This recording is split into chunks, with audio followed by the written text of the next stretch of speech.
나를 위한 북타민, 다음은 자기계발과 경제적 능력, 진로라는 주제로 보내주신 사연입니다. 허약공룡님이신데요. 30대 중반의 여성이십니다. 워킹맘입니다. 아이와 함께 하고 싶은 것도 많고 자기계발에도 힘써야 하는데 퇴근 후에는 늘 녹초가 되어 겨우 집안일과 아이 챙기기만 하고 있어서 초조합니다. 우선 체력을 기르고 싶은데 추천해 주실 만한 책과 IB 교육과 AP 교육 커리큘럼에 대한 소개한 책도 알고 싶습니다. 지금 자기 개발에 힘써야 하지만 집안일을 하고 아이 챙기는 거 너무 잘하고 계시죠. 그런데 자세한 건 그렇지만 이제 체력을 키우는 거는 책보다는 아이와 함께 할 수 있는 운동을 하나 정해서 하시는 건 어떨까? 예, 간단한 팁 한번 드려봅니다. 30대의 여성이십니다. 나그네님이신데요. 사회초년생인데 재능도 없고 내가 할 수 있는 것도 무엇인지 모르지만 돈을 벌고 싶습니다. 방법을 알려주는 책을 원합니다. 하셨어요. 물론 간단한 팁을 드리자면 아르바이트부터 시작해 보는 것은 어떨까요? 그건 종목은 이제 본인이 관심 가는 종목으로 해서요. 그다음 23세의 여성이십니다. 모별님이신데요. 대학교 4학년이라 취업준비 동아리 채팅방에 들어갔더니 다양한 사람들이 취업을 준비하는 걸 알게 되었고 아직 취업준비도 본격적으로 하지 않았는데 진입장벽이 너무 높은 것 같아 고민입니다. 이러다 취업을 못하는 건 아닌지도 걱정이고 비교적 취업은 쉬울 것 같지만 적성에 맞지 않은 전공을 그대로 진로로 삼아야 하는지 아니면 내가 원하는 것으로 진로를 정해야 하는지도 고민입니다. 하셨습니다. 이런 고민을 할 때 가장 모범 대화는 자기가 원하는 걸 진로로 삼으라고 하거든요. 물론 정하는 건 본인의 몫이죠. 자기 얼굴에 책임을 져라 라는 말을 했습니다. 링컨이 말했죠. 예, 뱃속에서 나올 때는 부모가 만든 얼굴이지만 그 다음부터는 자신이 얼굴을 만드는 것입니다. 나이 40이 넘으면 모든 사람은 자기 얼굴에 책임을 져야 합니다. 이렇게 말했는데 자, 링컨의 말은 사실 절대적으로 옳습니다. 얼굴은 자신이 살아오고 사랑하고 걱정해온 모든 것의 종합입니다. 우리가 행동해온 방식, 관계해온 것들이 얼굴에 다 나타나 있기 때문이죠. 그래서 얼굴은 바로 우리의 자서전이라고도 하죠. 따라서 40이 넘으면 마땅히 자기 얼굴에 책임을 져야 하는데 나이 마흔에 내 얼굴에 책임을 질 수 있으려면 30세 전후부터 무엇을 어떻게 하고 있어야 하는지 고민해야 할 필요가 있습니다. 저 사람은 왜 나이가 들수록 더 잘 나갈까? 이런 사람들이 보통 보이죠. 우리는 모두 이제 출발은 비슷한데 어느 순간 예전에 내 뒤에 있던 사람이 더 앞서가기도 하고 자신만만하게 내 길을 가고 있다고 생각했는데 잘못 들어선 것 같은 의심이 들기도 합니다. 이처럼 어떤 이들은 계속 성장하지만 어떤 이들은 또 어느 순간 성장을 멈추고 지금 수준에 만족하고 말기도 하죠. 자, 계속 성장하는 이들은 이미 하고 있는 것 혹은 그들은 절대 하지 않는 것. 예, 30에서 멈추는 여자, 30부터 성장하는 여자. 예, 10년 후 지금은 비슷하지만 10년 후 다른 인생을 만드는 36가지 성장 비밀이라고 하는 책을 소개해드리고 싶습니다. 과연 나는 계속 성장하는 사람일까? 예, 인생의 전환점인 30이라는 나이에 그 대한 탐색을 시작으로 성공한 여성들이 왜 나이가 들수록 계속된 성장을 위해 어떤 마인드와 행동을 하고 있는지 총 6개의 파트로 나누어 담았습니다. 진짜 자존심이란 무엇인지, 또 주변 사람들이 태도에 대해서 어떻게 대처하는지, 또 나뿐만 아니라 나를 둘러싸고 있는 모든 인간관계와 환경을 어떻게 이끌어 나가야 할지에 대한 통찰을 제공합니다.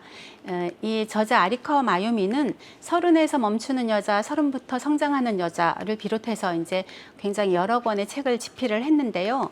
뭐 한국, 일본, 중국, 대만 등지에 굉장한 열렬한 지지를 받고 있는 코칭 전문가이기도 하고 또 베스트셀러 작가이기도 하고 그 사회에 이제 성장하기를 원하는 여성들의 큰 멘토 역할을 하면서 영향력을 미치고 있습니다. 근데 이제 그들에게는 그 분명한 차이가 있다라고 해서 어떤 차이냐를 잠깐 살펴보자면 순서를 살펴보자면 왜 30부터 모든 게 달라질까라고 하고 있습니다. 그리고 두 번째 장에서는 그녀들은 왜 나이가 들수록 더 멋있을까? 그리고 세 번째, 계속 성장하는 힘은 어디에서 오는가? 또 그녀들이 일하는 법은 다르다. 빨리 크고 빨리 멈추는 사람, 서른 이후에 꼭 갖춰야 할 것들, 이런 이 순서로 이제 쭉 이야기를 해나가고 있는데요. 책 속에 제가 몇 구절을 읽어드리고 싶은 부분이 있어서요. 앞에 부분인데, 서른부터는 이런 사람에게 기회가 주어진다라고 하고 있습니다.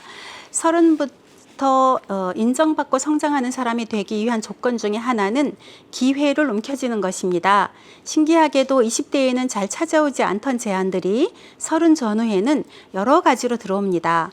이렇게 서른 전후에 찾아오는 기회는 아무리 작은 것이라도 하나의 커다란 일로 이어지거나 자신의 미래를 결정하는 핵심적인 계기로 연결되는 경우가 많이 있습니다.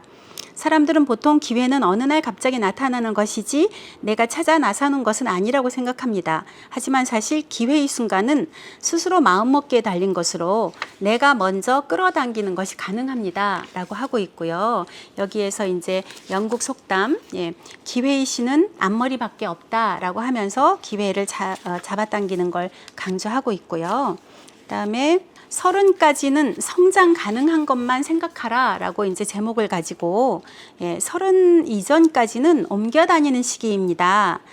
아직 자리를 잡지 못한 20대라도 불안해할 것 없습니다. 서른 초중반까지는 회사에 들어가기 전에 이것저것 다양한 일을 해보는 게 당연하고, 회사에 들어가서도 이직이 잦습니다. 어디든 들어가면 꼭 붙어 있겠다는 생각이 들지만 실제로 직장을 가지게 되면 의외로 옮기고 싶은 마음이 자주 들게 됩니다. 이러면서 이제 여러 가지로 이렇게 발전을 원하는 여성들에게 좋은 말을 해주고 있는데요. 이 책에 대한 출판사 서평을 잠깐 읽어드리고 싶어요. 나 이대로 멈추는 게 아닐까? 특히 여성들은 결혼, 출산, 육아와 같은 수많은 역할 사이에서 이리저리 치이다가 애매한 상태로 30대를 맞이하고 보내게 된다. 어른이 되려면 한참 남았다고 생각했는데 어느덧 눈앞에 닥친 현실적인 고민에 어찌할 바를 모르게 된다. 하지만 서른은 본격적으로 인생의 승부를 걸어볼 만한 시기이다. 어느 때보다 주위의 기대를 많이 받으면서 기회의 문이 활짝 열리며 사회가 어느 정도 파악되고 대담하게 일에 매진할 수 있다. 지금까지 살아온 방식대로 계속 살아가도 될까 의문이 생긴다면 여성 리더 2,000여 명과의 인터뷰를 통해 발견한 성공의 비밀을 엿보자 라고 이제 출판사에서는 서평을 하고 있습니다. 저자의 다른 책을 잠깐 소개하자면요. 10년 전을 사는 여자, 10년 후를 사는 여자, 이렇게 계속 성장하는 이들은 알고 있는 멀리 보는 연습의 한 구절을 제가 읽어드리고 싶습니다. 나의 오늘 하루가 확실한지 아닌지 확인할 수 있는 방법은 없습니다. 그래서 먼 목표가 필요합니다. 바닥만 보고 걸으면 아무리 똑바로 걷는다 해도 길을 잃지만 저 멀리 보이는 것을 향해 걸으면 큰 방향은 틀리지 않습니다. 설령 그 길이 힘들고 한참 남았다고 해도 계속 다가가고 있다는 느낌이 들어 덜 불안하지요. 먼 미래는 너무 구체적으로 생각하지 마라 중에서 한 구절 읽어드렸고요. 우리 취업을 하는 시기도, 결혼을 하는 시기도, 아이를 낳는 시기도 점점 늦어지고 있습니다. 예전에는 당연하게 여겼던 평생 직장이나 안정된 가정도 이제는 존재하지 않을 수도 있죠. 이처럼 변화가 많은 시대에는 나이가 많든 적든, 남자든 여자든 지금 당장 반짝하는 성공이 아니라 길게 오래가는 진검승부가 필요합니다. 좋은 책을 읽으며 깊이 생각하고 좋은 판단을 내릴 수 있기를 기대합니다.